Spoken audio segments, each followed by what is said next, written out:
Hello বন্ধুরা, কেমন আছো? আশা করি ভালোই আছো। আমিও ভালো আছি। আজকে আমি রান্না করব মসুর ডাল দিয়ে পুঁই শাক। দেখো, এর জন্য আমি পুঁই শাক কেটে নিয়েছি, তার সাথে একটা আলু দিয়েছি আর কাঁঠালের বীজ।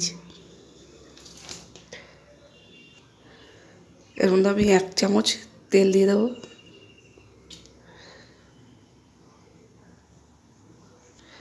1 চামচ তেল দিয়ে দিয়েছি। এর জন্য 5টা কাঁচা লঙ্কা।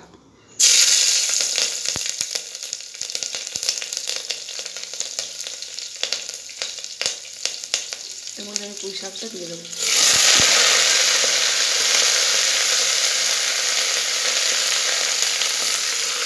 সব পুঁই শাকটা একসাথেই দিয়ে দেবো। এর মধ্যে দিয়ে দেবো স্বাদ অনুসারে নুন,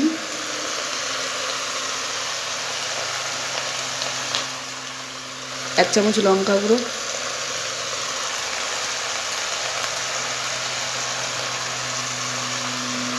1/2 চামচ হলুদ গুঁড়ো,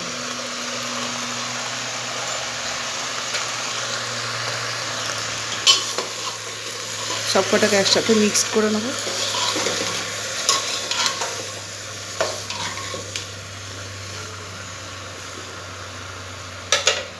এবার এর মধ্যে আমি দিয়ে দেবো ধুয়ে রাখা মসুর ডাল।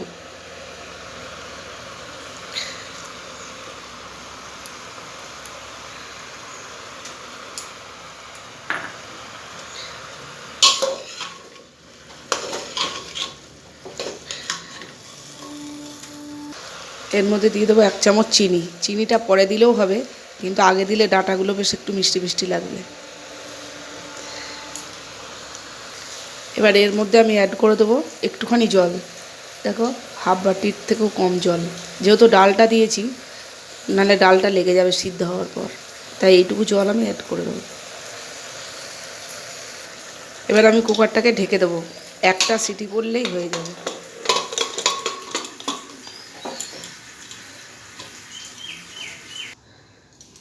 দেখো, দুটো না একটা সিটি পড়তে পড়তে রেডি হয়ে গেছে। দেখো পুঁই শাকটা।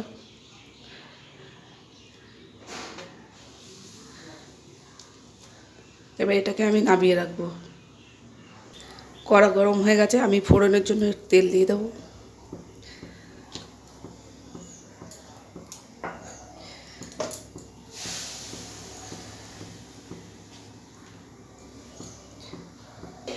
এর মধ্যে দিয়ে দেবো 1 চামচ 5 ফোড়ন, 2টো শুকনো লঙ্কা,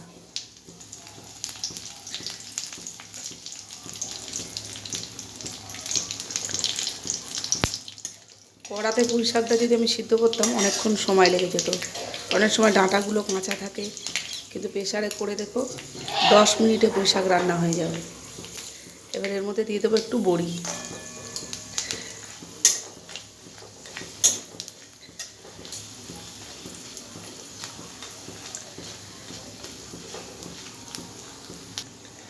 বড়িটা আমি তুলে রাখবো।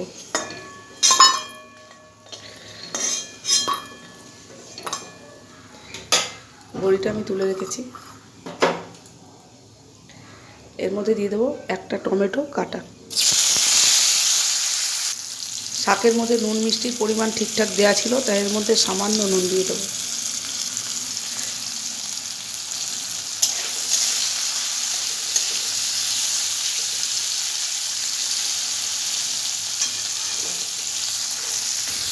তারপর টমেটোটা সিদ্ধ হয়ে গেছে, এরপরে হালকা করে একটুখানি প্রেস করে দেবো।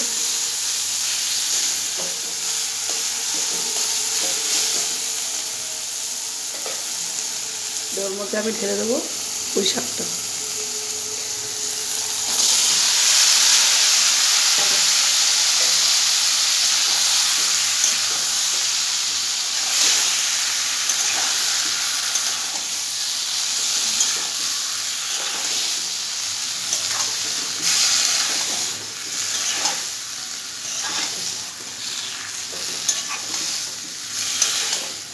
এইভাবে রান্না করলে তোমাদের সময় অনেক বেঁচে যাবে। এরপর আমি দিয়ে দেবো ভেজে রাখা বড়িটা। বড়িটাকে এইভাবে গুঁড়ো করে নেবে। দেখো, বড়িটাকে আমি গুঁড়ো করে নিয়েছি, এর মধ্যে দিয়ে দেবো।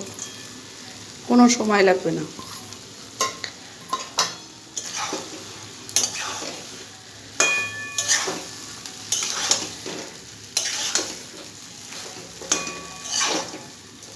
বড়িটা বেশি ভিজবে না, একটু মচমচ করবে, তাই আমি এটাকে এখানেই নামিয়ে দেবো।